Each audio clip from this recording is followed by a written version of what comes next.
नमस्कारः। जैसा कि आपको विदित है, नवीन सत्र का प्रारंभ हो चुका है।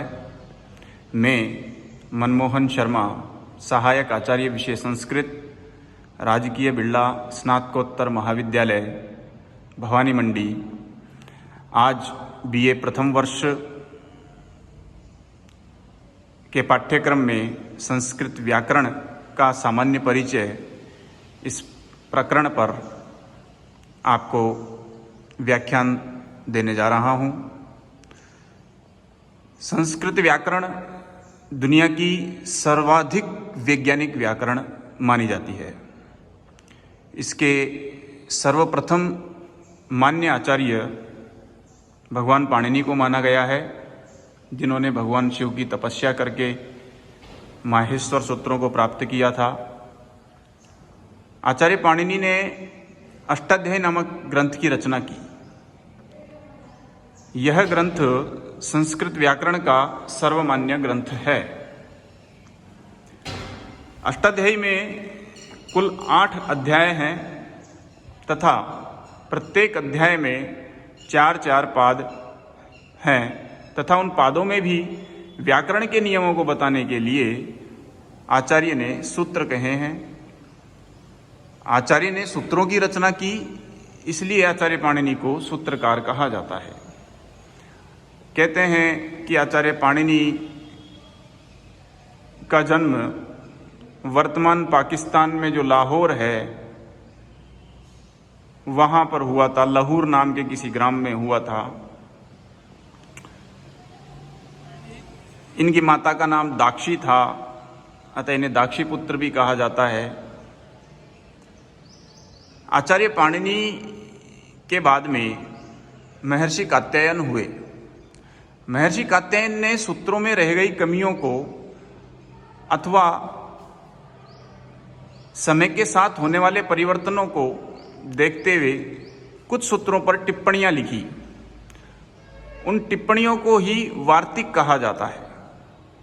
सूत्रों में रह गई कमियों को दूर करने के लिए जो टिप्पणियां लिखी उन्हें वार्तिक कहा जाता है। वार्तिकों की रचना करने के कारण आचार्य कात्यायन को वार्तिककार कहा गया। आचार्य कात्यायन का एक दूसरा नाम वररुचि भी है। अन्य भी ग्रंथ इनके नाम से पाए जाते हैं, लेकिन संस्कृत व्याकरण में वार्तिकों को कहने वाला कोई स्वतंत्र ग्रंथ नहीं है। वार्तिक पतंजलि द्वारा लिखे गए महाभाष्य में ही प्राप्त होते हैं। आचार्य कात्यायन के बाद में आचार्य पतंजलि हुए। इन्होंने संपूर्ण अष्टाध्यायी के सूत्रों की व्याख्या प्रस्तुत की। व्याख्या को ही संस्कृत में भाष्य भी कहते हैं, अर्थात इन्होंने भाष्य लिखा। सभी 4000 सूत्रों की व्याख्या करने के कारण भाष्य का आकार बहुत अधिक हो गया, अतः इस ग्रंथ को कालांतर से महाभाष्य कहने लगे तथा वर्तमान में आचार्य पतंजलि द्वारा लिखित ग्रंथ को महाभाष्य कहा जाता है। इसमें कुल 84 आह्निक माने जाते हैं।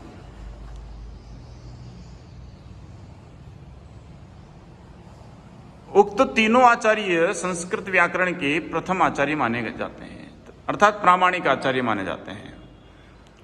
और इन तीनों में भी यदि बात करें तो कहा गया है उत्तरोत्तरम मुनि नाम प्रामाण्यम, अर्थात एक दूसरे से बाद वाला अधिक प्रामाणिक है। महर्षि पाणिनि से अधिक प्रामाणिक महर्षि कात्यायन को माना गया। महर्षि कात्यायन से अधिक प्रामाणिक महर्षि पतंजलि को माना गया। इस प्रकार से संस्कृत में ये पंक्ति कही जाती है, उत्तरोत्तरम मुनि नाम प्रामाण्यम। संस्कृत व्याकरण को इन 3 मुनियों ने प्रतिपादित किया, अतः संस्कृत व्याकरण को त्रिमुनि व्याकरण भी कहते हैं। त्रिमुनि व्याकरण का अर्थ यही है, आचार्य पाणिनि, आचार्य कात्यायन एवं आचार्य पतंजलि द्वारा कहे गए संस्कृत व्याकरण, इसे ही त्रिमुनि व्याकरण कहते हैं। संस्कृत व्याकरण के सामान्य परिचय में इसके बाद में प्रक्रिया ग्रंथों की रचना प्रारंभ हुई। लघु सिद्धांत कौमुदी, सिद्धांत कौमुदी, मध्य सिद्धांत कौमुदी, ये सब प्रक्रिया ग्रंथ हैं।